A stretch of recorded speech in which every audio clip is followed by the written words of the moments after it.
Espero que você esteja com mente, coração abertos para aprender de Deus nesta manhã.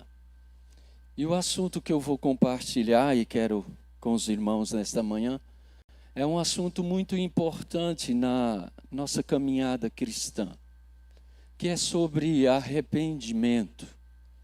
A última vez que eu tive com os irmãos, nós estivemos falando aqui sobre a certeza da sua salvação. E eu espero que você tenha saído daqui, naquele domingo, convicto de que você é uma pessoa que tem Jesus como Senhor e Salvador de sua alma. E hoje eu quero conversar um pouquinho com vocês sobre a nossa necessidade de nos arrependermos diante de Deus todo dia. Precisamos nos colocar diante de Deus, nos reconciliando com Ele. E para isso nós vamos aprender com a história de um homem que, em todos os sentidos, foi um grande exemplo para as nossas vidas hoje, em 2023. E o desejo do meu coração é que o estudo de hoje venha te ajudar na sua caminhada com Cristo Jesus, aqui, para uma vida melhor diante de Deus, tá? Convido você, é uma história bem conhecida. 2 Samuel, capítulo 11.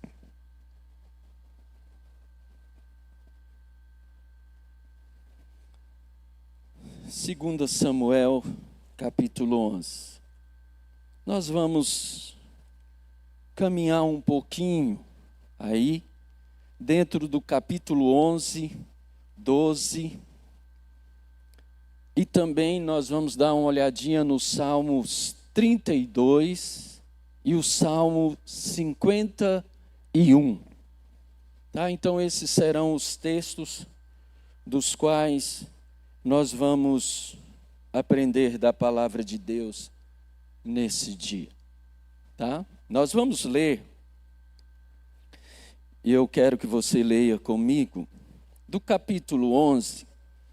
Se eu pudesse aqui, nós tivéssemos tempo, nós íamos ler os 2 capítulos, para ficar bem fixado no seu coração, na sua mente, a história, os fatos, os acontecimentos. Mas é uma história bem conhecida. Eu sei que você não vai ter dificuldades para assimilar o que nós queremos aprender hoje aqui nesta manhã. Capítulo 11, do versículo 1 a 5, nós vamos ler juntos, tá bom? Nós vamos fazer essa leitura juntos. Abre sua Bíblia aí, capítulo 11 de 2 Samuel, de 1 a 5. Todos encontraram aí o texto já? Já? Beleza, né? Zé Carlos, irmão Zé Carlos, o microfone está no jeito aí? Tá, né? Então tá. Vamos ler? Decorrido um ano, no tempo em que os reis costumavam sair para a guerra, é vocês junto comigo. Tá bom? Vamos lá? Decorrido um ano, no tempo em que os reis costumavam sair para a guerra, enviou Davi a Joabe e seus servos com ele e a todo Israel, que destruíram os filhos de Amon e sitiaram Rabá. Porém, Davi ficou em Jerusalém. Uma tarde, levantou-se Davi do seu leito e andava passeando no terraço da casa real. Daí viu uma mulher que estava tomando banho. Era ela muito formosa. Davi mandou perguntar quem era. Disseram-lhe: é Betseba, filha de Eliã e mulher de Urias, o heteu. Então enviou Davi mensageiros que a trouxessem. Ela veio e ele se deitou com ela. Tendo-se ela purificado da sua imundície, voltou para a sua casa. A mulher concebeu e mandou dizer a Davi: estou grávida. Vamos orar? Senhor, mais uma vez agradecemos o Senhor por este dia, por esta manhã. Nós estamos diante do Senhor, diante da Tua palavra, e, ó Deus, pedimos que o Senhor venha falar ao nosso coração, a nossa vida, nos transformar, nos moldar para uma vida melhor na presença do Senhor. Que a cada dia possamos estar nos reconciliando com o Senhor, por causa da vida e natureza que temos, a nossa natureza pecaminosa. Queremos pedir em nome de Jesus, que o Deus Santo e Divino Espírito Santo venha trabalhar no nosso coração nesta manhã. Eu sei que o Senhor faz isso todos os dias, e hoje não é um dia diferente. Precisamos também da Tua bênção. Dê-me sabedoria ao compartilhar a palavra do Senhor. Quero pedir que o Senhor abençoe o meu coração, abençoe o coração dos meus irmãos, que a nossa mente, nossos pensamentos estejam voltados para a Tua presença. Não para o lugar aqui, mas para a presença do trono do Senhor, onde nós nos encontramos agora cultuando ao Senhor. Te agradecemos em nome de Jesus. Amém. História bem conhecida. É uma história que tem muitas tristezas, mas que também tem alegria.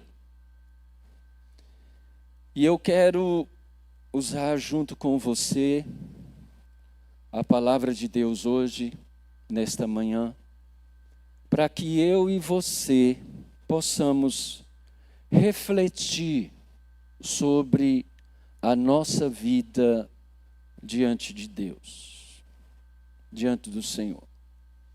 Eu quero desafiar você a fazer ao nós estudarmos, você está fazendo um momento, um período de reflexão da sua história diante de Deus. Como tem sido sua vida desde que você se entendeu por gente, que você passou a compreender e olhar a vida. Vamos pegar pelo menos aí da sua adolescência até agora. Eu quero que você caminhe pela sua história como gente, como ser humano. E se você já dessa fase, já conhecia Jesus como Salvador de sua alma, você ainda tem muitas mais coisas a se pensar diante de Deus. Quais foram suas atitudes, os sentimentos do seu coração diante do Senhor ao longo da sua história? Como que você tem lidado com Deus em sua vida, naquilo que você é? Nós temos aqui, irmãos, o princípio. Essa história, ela divide em algumas etapas, algumas partes. E a primeira parte que eu quero aqui com você é vermos o primeiro momento desta história, que é a vida de Davi e uma mulher, por nome Batseba. A palavra de Deus relata que era uma mulher muito bonita, a ponto da palavra de Deus dizer que ela era uma mulher formosa. Formosa. De tão bela que era Batseba. Um homem servo de Deus, temente ao Senhor, escritor de salmos, lindos e maravilhosos salmos, ao ver esta mulher, esqueceu-se de Deus, da sua vida com Deus. Aqui, nesse pedacinho da história, tem algumas coisas que nós precisamos pensar. Primeiro, ociosidade é um perigo na sua vida. E não é porque era para estar ocioso. Você imagina a responsabilidade de um rei. E num período de guerras. Aonde era para ele estar? Na batalha, com os seus. Mas resolveu ficar em casa só mandando. Vai lá, vem cá, faz isso, faz aquilo. E deitadão lá, só engordando, né? Porque o texto diz que depois de um bom descanso, diz os historiadores, os estudiosos, que esse levantar dele era por volta de depois das 3 da tarde.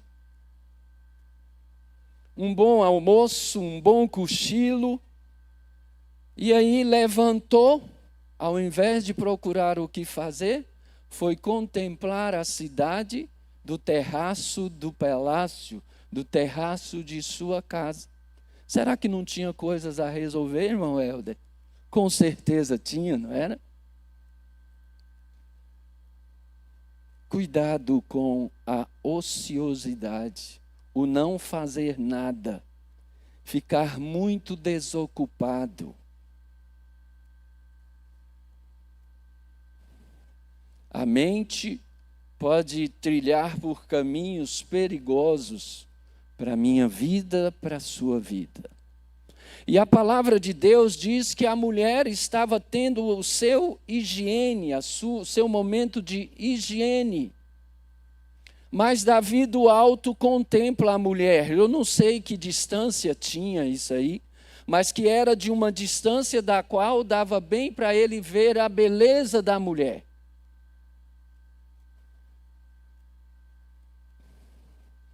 E aí Davi se encanta.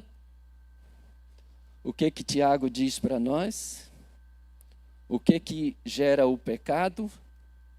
A nossa cobiça. O que é cobiça? Desejos. Desejos.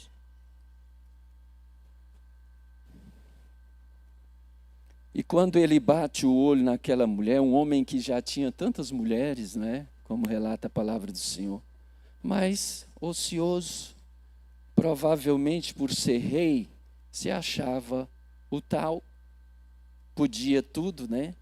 Ó, o orgulho, olha a altivez. E a palavra de Deus relata, é tão interessante, irmãos, que ele faz uma pergunta para alguém lá. Quem é aquela linda mulher que está tomando banho lá? E alguém dá para ele um relatório.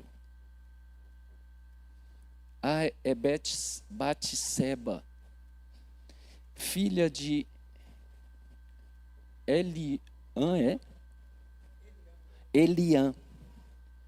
E ela é esposa de Urias, descendente de Et. Uma coisa me chamou muita atenção, todos os dois, tanto o pai dela, como Urias, são soldados do exército de Davi. São soldados. E eles dão um relato dela todo e diz assim, ela é esposa dele. Mas isso não foi suficiente para Davi dizer assim, eu vou quietar por aqui. E o que ele fez? Vou mandar buscá-la. Tem outra curiosidade aqui que me aguçou minha mente. Se Davi mandou buscar, E o texto diz que ela veio. Por que que ela veio?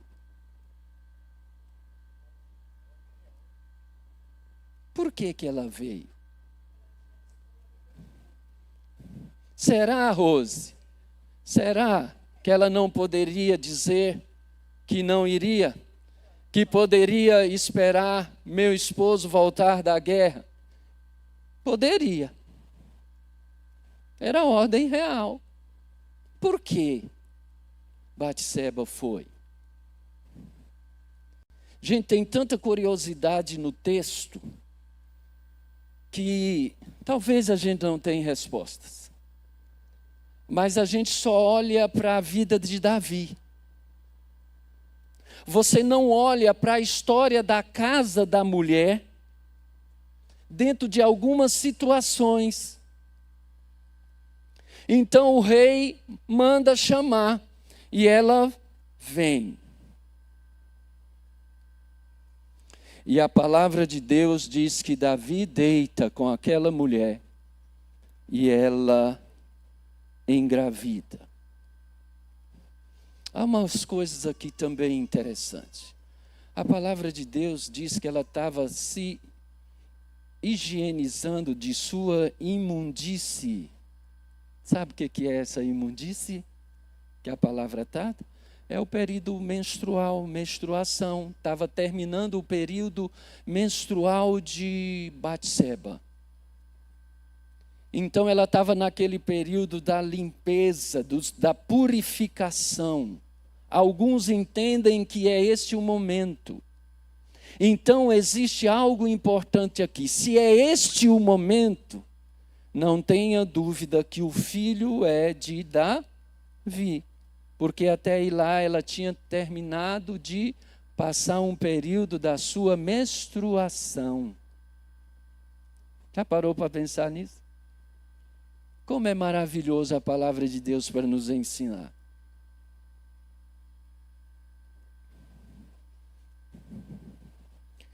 Não sei quantos dias ela ficou com Davi no palácio. Eu sei que o esposo estava na guerra. Chega a notícia a Davi que ela mandou avisar. Avise Davi, alguém vai lá dar um recado, porque passou-se os dias, minha menstruação não chegou, e eu já fiz os testes, eu estou grávida.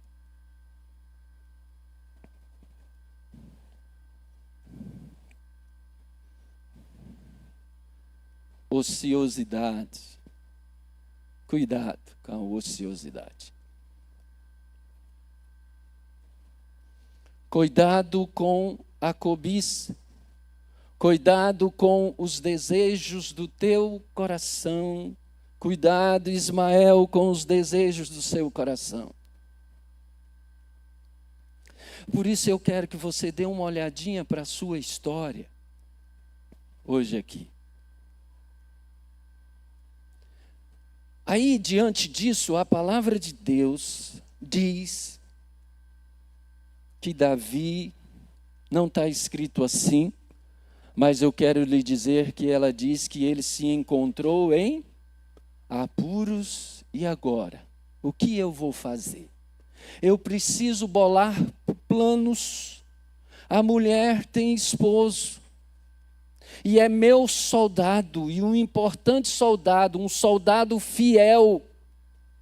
Você vai ver pelas atitudes de Urias, que era um homem que honrava a nação, e ele não era israelita, ele era heteu, era das gentes da terra, que Israel chegou e apossou da terra.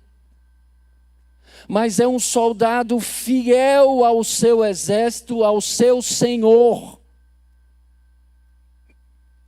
E Davi agora começa a maquinar o que eu vou fazer. Não saiu como eu gostaria. E agora, irmãos, vem um momento do versículo seguinte para frente, que é do versículo 6. É os momentos de Urias e Davi. É o encontro dele com o esposo de Batseba.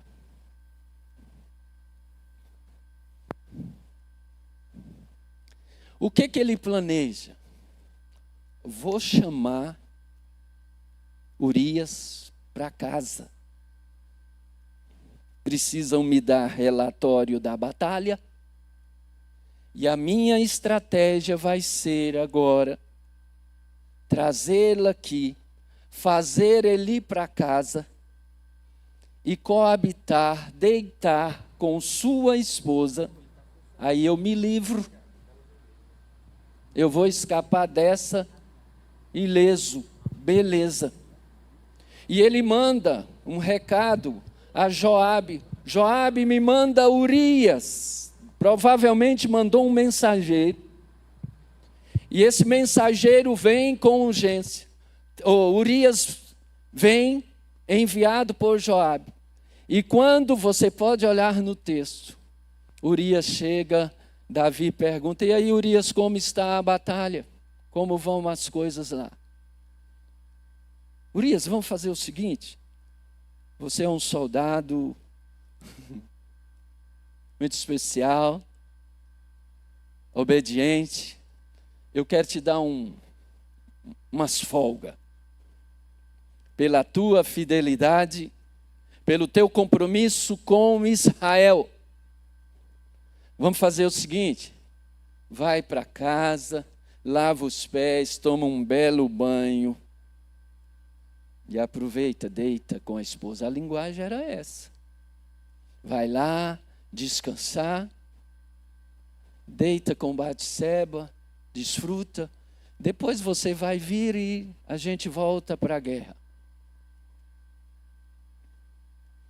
Só o que aconteceu? O homem não vai para casa. Ele diz assim, não pode, meu senhor. Como que eu vou fazer isso? Meu senhor Joabe está no campo. A arca do Senhor está em tendas no campo. O exército está lá na batalha. Eu vou para casa, tomar banho, deitar com minha esposa, passar bem lá. Jamais vou fazer isso. Já pensou, Ramis? A frustração de Davi? Pensou, meu Deus, que homem burro, besta. Estou dando para ele descanso da batalha e ele quer ficar aqui. Quando ele envia o Urias para casa, ele mandou alguém observar Urias. Gente, olha a trama. Quando se está distante de Deus, a maquinação má do coração do homem. Aos planos, ao que ele pensa em fazer. Mas o pessoal que ele mandou observar, volta lá e disse, ei Davi, Urias não foi para casa não, ele deitou aí na porta do palácio. Não é possível. É mesmo, é. No dia seguinte, Urias volta à presença dele, ele torna a ofertar a ele ir para casa. A palavra de Deus diz que Davi peleja com ele para ir para casa, mas ele não vai. E Davi diz assim, vamos fazer o seguinte, fica aqui mais hoje, amanhã nós resolvemos esse negócio. E a palavra de Deus diz que ele convida Urias para o palácio, participar de um grande banquete, come, bebe, até ficar embriagado. Agora eu pego ele, saiu da consciência, vou dizer para ele ir para casa.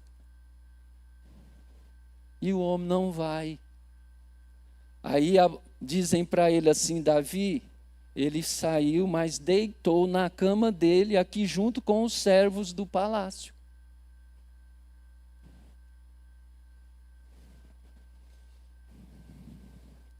Irmãos, uma coisa que me chamou a atenção. Duvido que Fernandinho tivesse numa batalha, num trabalho. Você, irmão, que está aqui, se você estivesse tudo bem no seu lar, e era dado a você uma oportunidade de ir em sua casa ver sua esposa, você não iria? Por causa de uma batalha, de você honrar uma nação? Né, irmã Irian? Você está vendo como algumas coisas chamam a atenção da gente? Será que Urias e Batseba estavam tão bem assim? Mas sabe de uma coisa, nada justifica o que Davi fez. Eu só quero é que você pense um pouquinho aqui, junto comigo. E a palavra de Deus diz que ele peleja e não dá certo. Ele disse, a única estratégia agora que eu tenho para me livrar dessa situação é mandar matar Urias. Gente, olha a falsidade desse homem com o seu soldado leal, fiel. Trata ele assim, mas com qual o propósito? De enganá-lo, de destruí-lo. Sabia de uma coisa, irmão? Isso é a minha, é a sua, é a nossa natureza não transformada. E muitas vezes quando nós distanciamos de Deus, quando eu e você começamos a ficar gelados, frios na vida espiritual, as coisas já não passam a ter importância. Fazer isso ou aquilo não tem problema, não é assim, não precisa disso. É o que a gente mais ouve hoje. Não precisa ser tão santo assim, não precisa consagrar tanto sua vida, o lugar, a reverência, a adoração, a vida de oração, consagração, ser diferente. Você não precisa ser tão diferente assim.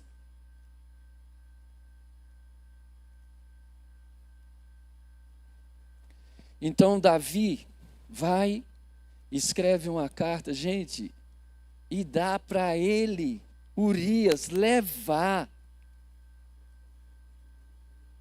levando a sua sentença. Um soldado que procurou ser fiel em todos os sentidos.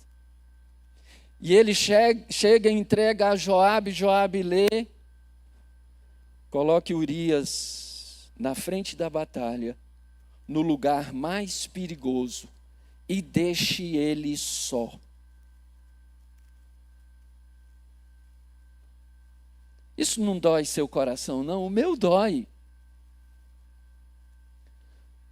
Mas quando a gente olha para a vida dos outros, dói. E a sua? Não dói teu coração? Quando você olha para a sua? Quando você olha para os seus erros, para as suas faltas, não dói? Quando você olha para você, quando Ismael olha para ele, não dói? O coração de Davi não estava doendo. E a palavra de Deus, se eu correr aqui, que eu tenho o ponto onde eu quero chegar, mas eu quero frisar bem essa história em sua vida, em minha vida. Ele chega, Joabe escolhe o pior lugar da batalha e põe Urias.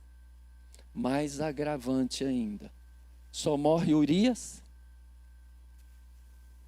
Só? Talvez você nunca parou para pensar nisso.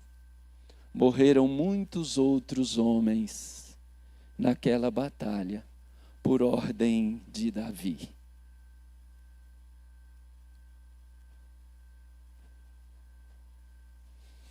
Aí precisa enviar o relatório da batalha. Joabe diz ao mensageiro: vai lá avisar Davi que a batalha aqui está ferrenha e perdemos alguns homens. Mas se ele se zangar, tu só diz assim: Urias, teu servo, o heteu, também morreu. E o mensageiro vai dar esta notícia. Davi quer se irritar. E o mensageiro diz assim: Urias também morreu. Não, diga para Joabe que essas coisas acontecem. Morre um ou outro. Fala para ele só intensificar a batalha. E você, mensageiro, anima o coração de Joabe. Está tudo bem. Irmãos, quem era Davi? Um adolescente fantástico. Um homem fantástico. Que Deus olhou e disse assim: esse é segundo o meu coração. Nós não vamos entrar nesse detalhe, mas você precisa compreender de quando Deus diz que ele era segundo o coração de Deus. E aí comete uma coisa dessa. Tudo bem, né? Tudo bem. Tranquilo, resolvido o problema. Batseba lamenta seu esposo por 7 dias. Não sei como foi essa lamentação. Será que Batseba disse agora: se Davi me chamar, eu posso ir para lá tranquila? Não tenho mais esposo? Sei que Davi vê agora a grande oportunidade de reparar o seu erro. Vou trazer ela para o palácio e será minha esposa. O problema está resolvido. Não está. Aí eu quero aqui, antes de seguir, perguntar para mim, em primeiro lugar, e para você: seus problemas diante de Deus estão resolvidos?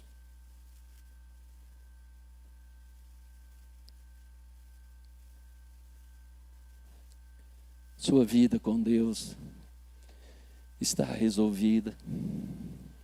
Talvez não é seu caso, mas o de Davi não estava resolvido.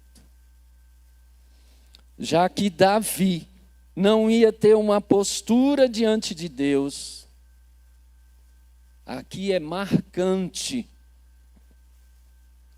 Uma postura diante de Deus, Deus diz ao profeta Natã, e a mensagem parece que é urgente, porque Natã já chega cortando o coração de Davi, chega lá e começa a contar uma história. Davi, um homem tinha uma ovelhinha, um homem pobre, vou resumir, parafrasear aqui. E aí chegou um homem rico na casa dele. Tinha um homem rico, devia ter rebanho de tudo quanto era tipo, tinha tudo que queria. Mas aquele homem só tinha sua ovelhinha.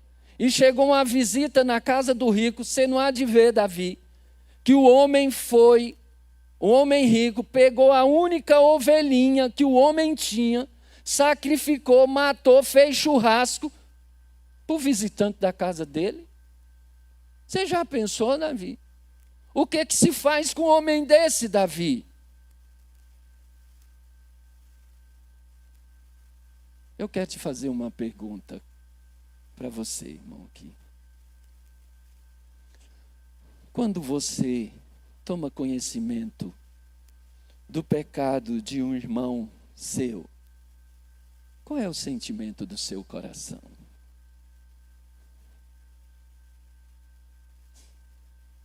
Você se ira com ele? Você se revolta?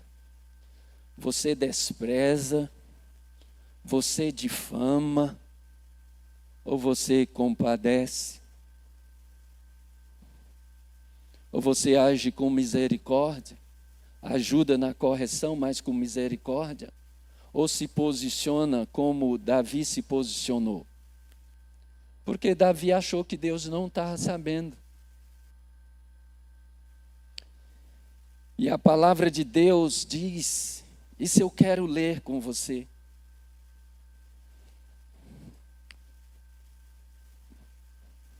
Leia comigo, vocês vão ler, por gentileza.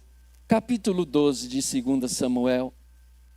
Leia aí, versículo 12.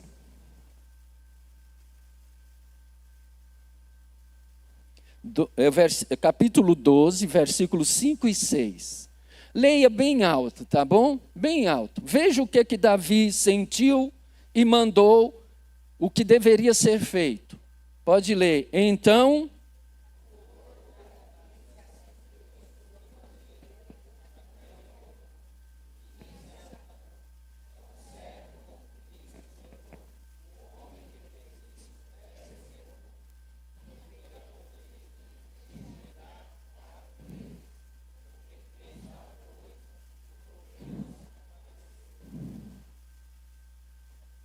que rei justo, hein? Davi, justíssimo.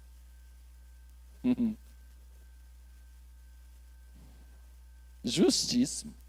Vai pagar. Não é muitas vezes isso, nossa atitude diante do pecado do outro? Tem que massacrar. Tem que fazer isso ou aquilo. Mas a gente esquece de olhar para a gente. Olhar para a gente. Se você for para Mateus 7, nós não vamos ler por causa do nosso tempo. 1 e 2. Jesus está dizendo ao seu discípulo, não julgueis, porque com a mesma medida que você julgar, vão julgar você.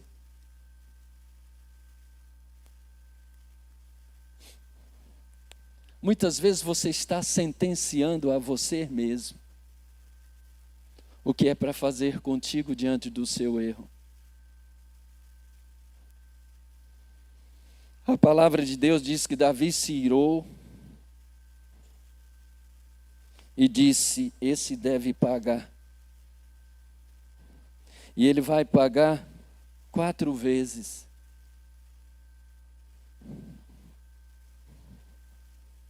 Você sabia que Davi pagou na sua casa 4 vezes?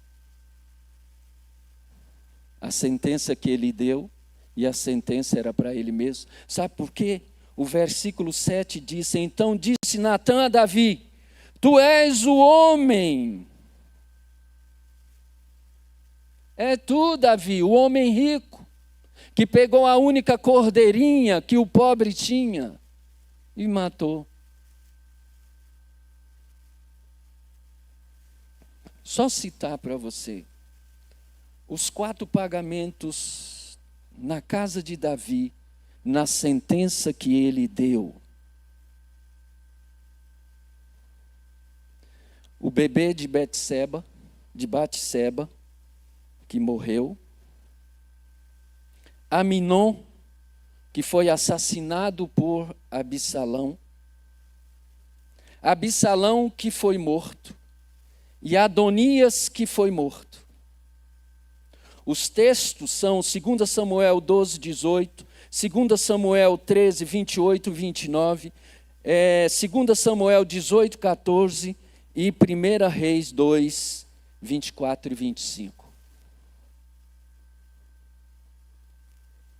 Além do que a palavra de Deus diz, daquilo que Absalão tinha feito, Deus disse, seu filho vai pegar suas mulheres, as que você, como você fez escondido, ele vai subir no terraço, em plena luz do dia, e vai ter relacionamentos sexuais com as mulheres, suas mulheres, Davi.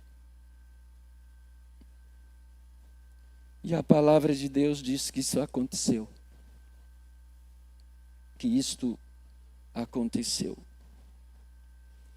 Então, nesse encontro de Davi com Natã, no capítulo 12, há um momento aqui que é muito especial. Na conversa de Natã, que é a voz de Deus, falando com Davi, aonde Davi é confrontado por Deus por causa do seu pecado.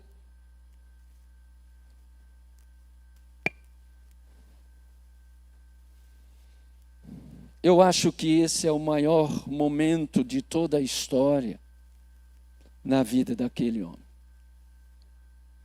Porque é o encontro de Deus com Davi, confrontando-o nos seus atos, naquilo que ele fez, naquilo que ele planejou, naquilo que ele realizou. Você está olhando para a sua vida, para a sua história? Eu te desafiei a você olhar para você, pelo menos da sua adolescência para cá. Quais têm sido e quais foram os seus atos diante de Deus nos seus erros? Olhar para aquilo que é bom que a gente faz é maravilhoso demais. Mas os seus erros, os meus erros, como você se portou diante de Deus nos seus pecados. Até aqui, hoje, dia 8 de outubro de 2023, Davi tentou, de alguma maneira, acertar os seus erros. Mas ele esqueceu desse acerto. Ele tentou consertar aquilo que ele tinha feito, com algumas atitudes. Piorou muita coisa. Mas ele esqueceu do principal, irmão Ramon, que foi de Deus. Isso é o que muitas vezes acontece conosco, irmãos. A gente quer acertar com todo mundo, mas esquece de acertar com Deus. E aí seu problema, o meu, eles não estão resolvidos quando está assim. Porque o principal nesta história da sua vida é a sua vida com Deus.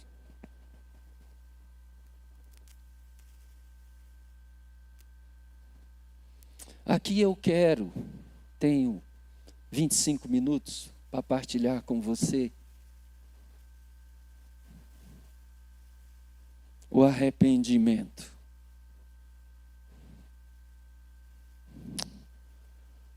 Como que é isso na nossa vida?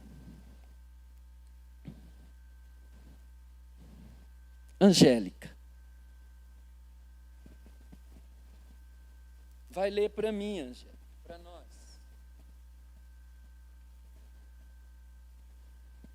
Eu quero aqui com você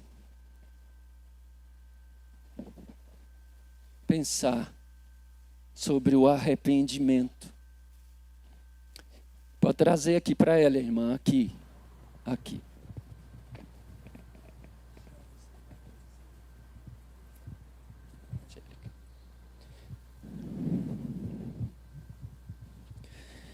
A Angélica vai ler para nós uma pergunta do nosso catecismo e ele dá também a resposta. E a pergunta é: o que é o arrependimento para a vida? O que é, já, Angélica, o que é o arrependimento para a vida? Davi, provavelmente, já tinha se arrependido de duas maneiras, talvez, mas lhe faltava um arrependimento, o principal. Aí eu quero você junto comigo aqui nesta manhã, pensar nisso. Os seus arrependimentos estão em que nível? Até onde eles já chegaram? Falta alguma coisa? Se faltar, nós precisamos nos acertar com urgência. Porque o recado de Natã, de Deus, através de Natã a Davi, era uma mensagem urgente. Irmã, pode ler bem compassado, para que todos possam entender bem a pergunta e a resposta. Pergunta 76. O que é o arrependimento que conduz à vida? O arrependimento que conduz à vida é uma graça salvífica, operada no coração do pecador pelo Espírito Santo e pela palavra e Deus, pela qual, percebendo e sentindo não somente o perigo, mas também a torpeza e odiosidade dos seus pecados, e aprendendo a misericórdia de Deus em Cristo para com os arrependidos, o pecador tanto se entristece pelos seus pecados e os aborrece, como se volta de todos eles para Deus, se propondo e se esforçando por andar constantemente com Deus em todos os caminhos da nova obediência. Irmã, você vai repetir por gentileza. Preste atenção.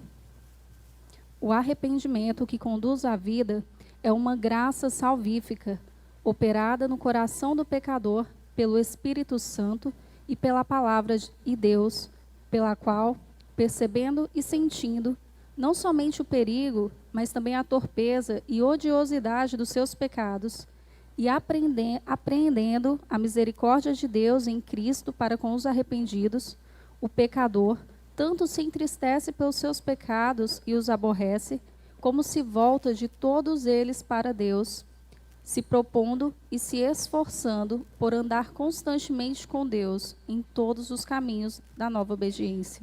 Obrigado, irmã Angélica. Vai lá para o Salmo 51.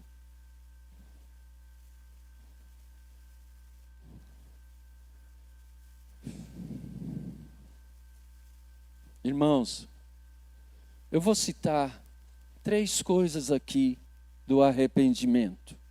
A primeira delas, o intelecto. Você, como um ser inteligente,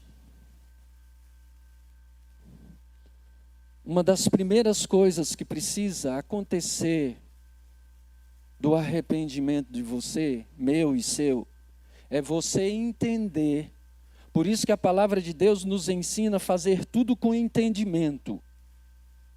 A primeira coisa é você entender intelectualmente que você errou, que você pecou.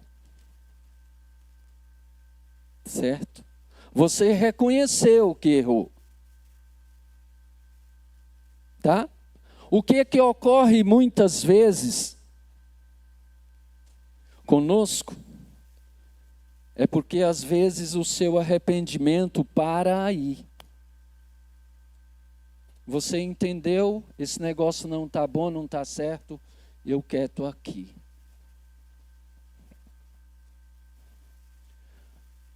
Ele vai aprofundando da mente, ele chega ao coração. É outro passo. Aí é onde o texto está dizendo que, ao chegar ao seu coração, ele vai te causar tristeza, abominação ao pecado.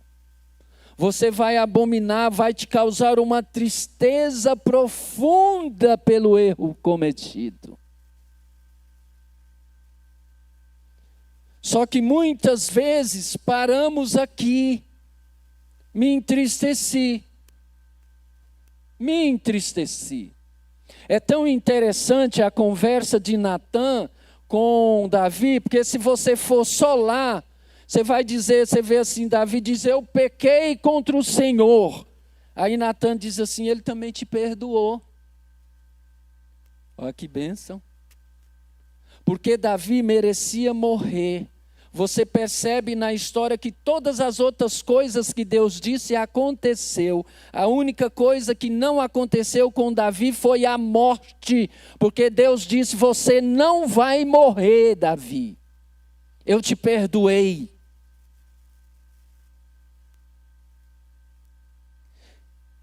Preste bem atenção, irmãos, no que a palavra de Deus nos ensina.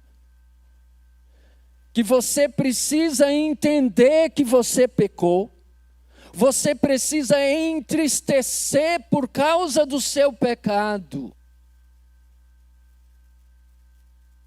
Ainda não está resolvido? Aí o texto da palavra de Deus diz que você tem que se voltar para Deus.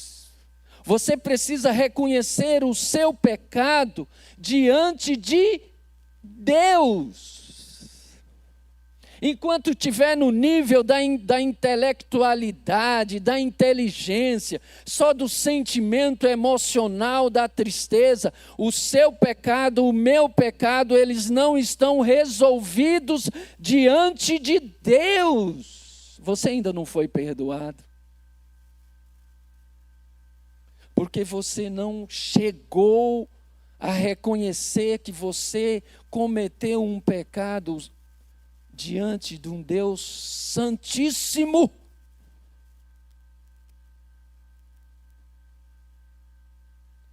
Aí a palavra de Deus nos ensina que quando chega a esse nível, você abomina o pecado, você abomina o que você fez, você se entristece, você chora, você se derrama diante de Deus. Se você ler a história só de 2 Samuel, você vai pensar assim, mas rapaz, mas foi fácil demais, Davi só diz assim, pequei contra o Senhor e beleza. Agora você vai para o Salmo 51. O que naquele momento Davi fez diante das palavras de Natã, diante de Deus? Eu imagino, irmão, fica aqui a imaginação minha, que aquele homem cai de joelhos, se prostra com o rosto em terra e começa a dizer assim para Deus: compadece-te de mim, ó Deus, segundo a tua benignidade e segundo a multidão das tuas misericórdias, apaga as minhas transgressões, Senhor. E ele continua, lava-me completamente da minha iniquidade, purifica-me do que eu fiz, dessa besteira, dessa bobeira que eu fiz diante do Senhor. Ó Deus, lava-me, perdoa-me, Senhor. E ele continua dizendo, pois Senhor Deus, meu Senhor, Jeová, Senhor dos céus e da terra, eu conheço, Senhor, o que eu fiz, as minhas transgressões, o meu pecado está sempre diante de mim. Aqui vem a maravilha. Pequei contra ti somente, e fiz o que é mal perante os teus olhos, de maneira que serás tido por justo no teu falar e puro no teu julgar. Aqui está o arrependimento, irmãos, para a vida. Isso quer dizer que há pecados para a morte. O não arrependimento gera morte. Aqui está, porque que lá em 2 Samuel, Davi disse assim, pequei. E Natã diz assim, o Senhor te perdoou, você não vai morrer. Por causa dessa atitude de arrependimento para a vida de Davi diante de Deus. quando ele diz assim para Deus: Senhor, o meu pecado foi contra o Senhor. Eu pequei e foi contra o Senhor. Por isso, o que o Senhor fizer comigo, está bem feito o que o Senhor fizer comigo.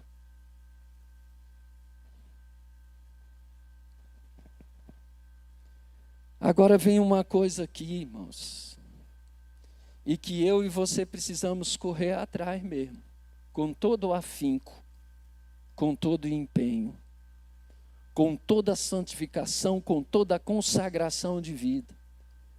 Essa obra do arrependimento para a vida é gerado pelo Espírito Santo de Deus na minha vida e na sua vida. Não é porque você quer. Você precisa desejar, você precisa correr atrás, entender, sentir. Mas o produzir em você arrependimento para a salvação, para a vida eterna, é o Espírito de Deus quem produz através da palavra de Deus na sua vida. Então você está precisando, eu estou precisando de arrependimento. Busque a Deus, estude a palavra, porque ela é quem vai transformar você, vai gerar arrependimento para a vida em sua vida, irmão. E isso é muito sério. Isso é muito sério. Porque enquanto isso não acontecer, de você se entristecer profundamente, de você reconhecer que pecou diante de Deus, você ainda e eu se encontra em pecado na presença de Deus.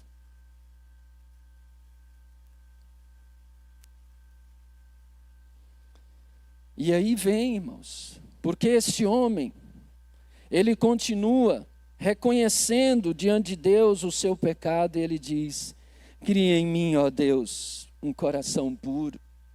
Renova dentro de mim um espírito inabalável. Não me repulses da tua presença, nem me retires o teu Santo Espírito.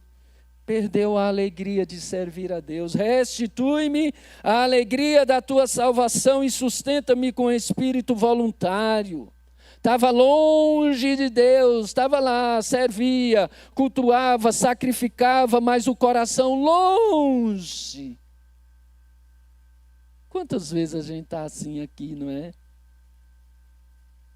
Longe, coração longe, distante de Deus. E Davi está dizendo: Senhor, restitui-me a alegria da tua presença. Ele reconhece os crimes que ele cometeu, aí ele diz assim: livra-me dos crimes de sangue, ó Deus, Deus da minha salvação, e a minha língua exaltará a tua justiça. Aí ele vai dizer assim: sabe do que Deus gosta? Sacrifícios agradáveis a Deus são o espírito quebrantado, coração compungido e contrito não desprezarás, ó Deus. Deus quer que eu e você se coloque diante dele com sinceridade, coração quebrado, quebrantado, reconhecendo que errou diante dele. Irmãos, enquanto isso não acontecer, pode até parecer que não, enquanto esse arrependimento não acontecer na minha vida e na sua vida, talvez você não esteja nem percebendo a dor e o sofrimento que você tem passado. Você imagina a tristeza na família daquele homem? Os irmãos se matando, o filho fazendo o que fez com as mulheres do pai, na vista de toda uma nação. Salmo 32, nós vamos caminhando para nós encerrarmos. O irmão Emerson, que é a palavra, Salmo 32, Após o irmão Emerson, eu quero a gente falar rapidamente o Salmo 32. Sim, irmão Emerson. Ismael, o que me chama a atenção é a sabedoria de Natã, quando ele vai visitar Davi, e conta uma história que aparentemente não tem nada a ver com ele, né? E faz ele refletir em cima de uma história e ficar revoltado com a situação. Eu acredito assim que se ele tivesse chegando já afrontando Davi, contando, talvez Davi não ia, talvez até punir Mandar ele. matá-lo, Então ele fez refletir sobre a situação. E se Natã não tivesse visitado Davi, será que Davi tinha se arrependido? Porque é muito interessante essa visita de Natã. Uhum. E às vezes, irmão, a gente vê algum irmão cometendo algum pecado, a gente vê e não faz nada, a gente só observa. A gente poderia chamar a pessoa, ter sabedoria, né, como Natã teve, de ajudar. Conduzir e fazer com que a pessoa reflita sobre o pecado que ele está cometendo, que não é agradável a Deus. Então, me chamou muita atenção a sabedoria de Natã. E realmente Davi se revoltou, e aí, minha amiga, ele teve que refletir. Não, isso aí é você, rapaz. É interessante, irmão Adolfo, é interessante nisso que o senhor fala, irmãos, porque a palavra de Deus recomenda que você faça isso. Lembra lá de Mateus? Está lá o irmão, problema, pecou, vai conversar com ele. Mas o que a gente faz? Você fala com os outros, menos com o pecador. Você comenta com todo mundo. Com todo mundo você comenta. Mas com quem precisava você falar, você não fala. Você tem medo de falar com o irmão que está precisando da sua ajuda, mas não tem medo de fuxicar. Falar dele para os outros. Como nós somos, né? Diga, irmão Adolfo. Irmão Ismael, um fato interessante que eu, observando aqui também, acho que vale a pena dizer aqui. Lá em 2 Samuel, né, 12, quando o profeta confrontou Davi, né? Então, lá no 12, no versículo 13, aliás, 14, o que eu quero dizer aqui, que eu observei, uma consequência do pecado de Davi também, foi o mau testemunho. E Deus ficou muito contrariado com a situação, tanto que o puniu. Sim. Né? Que lá no versículo 14 diz assim: bem lembrado, irmão. Mas posto que com isto deste motivo a que blasfemassem os inimigos do Senhor, também o filho que te nasceu morrerá. E é interessante que prova disso que com arrependimento, né? Lá no Salmo 51, no versículo 13 também, Davi, depois de arrependido, disse: Então ensinarei aos transgressores os teus caminhos, e os pecadores se converterão a ti. Então achei muito interessante o que a consequência do pecado levou o mau testemunho, as pessoas verem isso, desagradou muito a Deus, porque levou outros a, talvez, até pecarem também, né? Sim. Isso é uma consequência dos nossos pecados. E Davi, ao se arrepender, preocupou também. Lá no Velho Testamento já o evangelismo aí, é a missão de evangelizar, né? Sim. E fazer a vontade de Deus. Muito bem observado, irmãos. Né? E por esse motivo,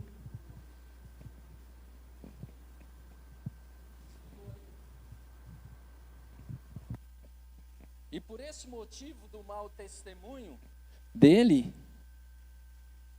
ele teve toda uma consequência, que foi todos os outros fatos que aconteceram com ele. Aí Deus diz assim: por causa disso, seu filho vai morrer. Deus desculpa a expressão, fantástico, é justo, é juiz justo. Viu? Mas, irmãos, o que eu quero aqui, se por acaso aqui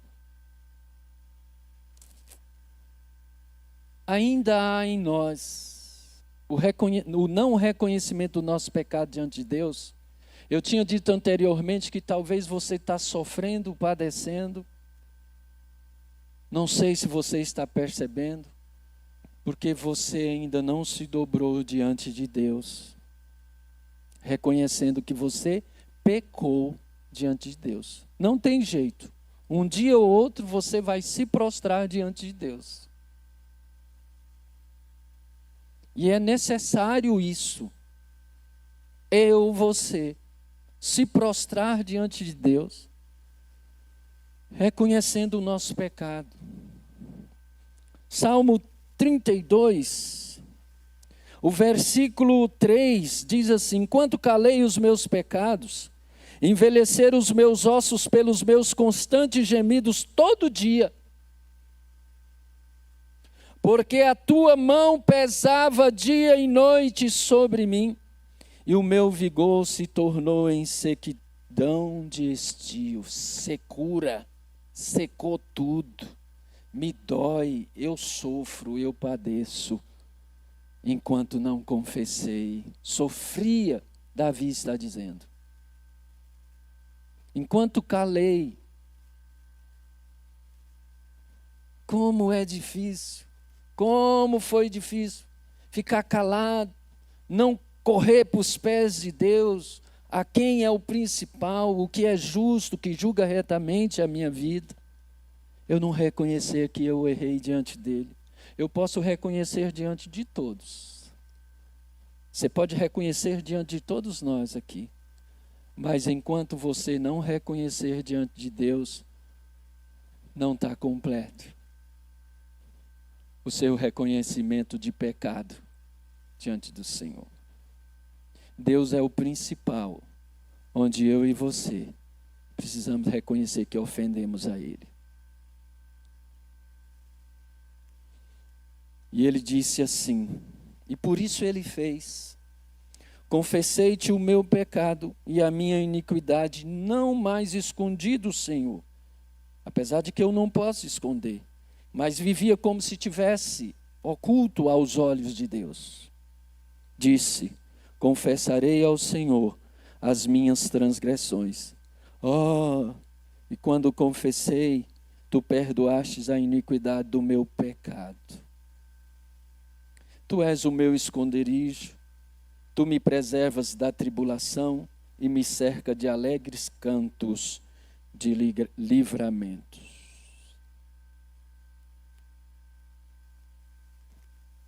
Olhou para a sua história?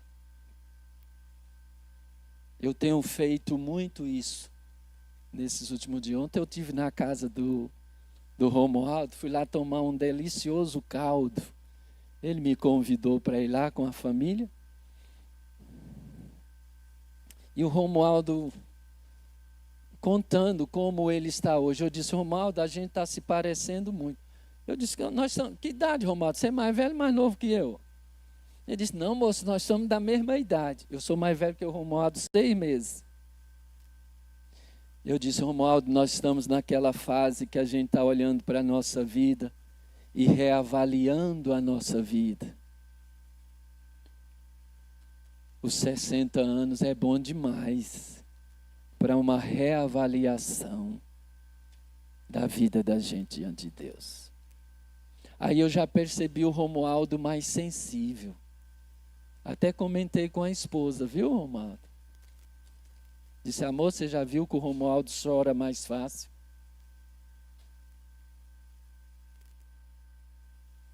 Jovem, senhor, senhora que está aqui, não espere completar 60 anos para estar avaliando sua vida diante de Deus. Faça isso hoje. De repente, você que está aqui pode não chegar a 60 anos. Só Ele sabe. E por isso é necessário nós fazermos assim. todos os dias diante do Senhor. Como está a minha vida, a sua vida diante de Deus? Está tudo muito tranquilo? Nada te incomoda? Tem nada para melhorar?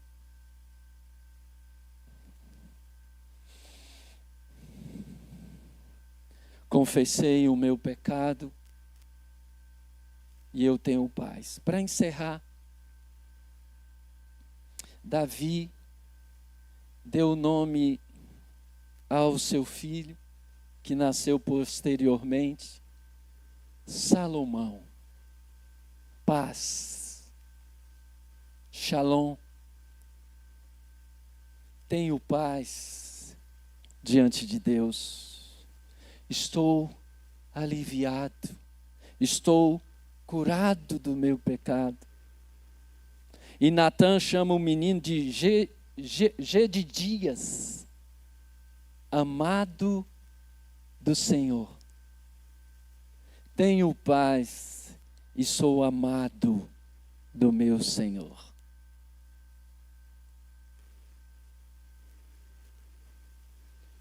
Espero que você e eu possamos ter paz diante de Deus, quando confessarmos a Ele o nosso pecado, reconhecendo o nosso pecado em sua presença.